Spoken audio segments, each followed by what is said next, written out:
आज हे नव्हते, मग ऑफिसला ऑटोने गेले आणि नेहमीप्रमाणे ट्रॅफिकमुळे उशीर झाला. आमच्या ऑफिसच्या ना पूर्ण वॉकवेवर असं मोठं गार्डन आहे, इथे ना छान फुलं आहेत, झाडं आहेत प्रत्येक प्रकारची, आणि इथूनच मी फुलं घेऊन जाते माझ्या डेस्कवर ठेवायला.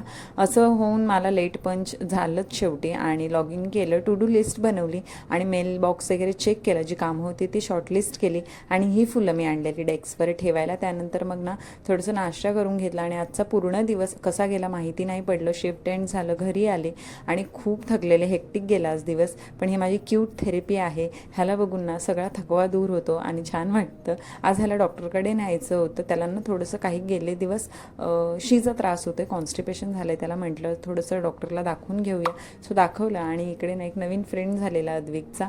घरी आले तर आईने सगळा स्वयंपाक करून ठेवलेला, आम्हाला कोळंबीसुद्धा बनवलेली, फक्त अद्विकला एक खिचडी लावायची होती कुकरला, सो ती लावली. आणि खिचडी झाल्यावर मग अद्विकला भरून घेतलं, आणि त्याला आजकाल पप्पाच्या मांडीवर बसून जेवायचं असतं, सो तो जेवला, आम्हीही जेवण करून घेतलं, आणि असं झालं.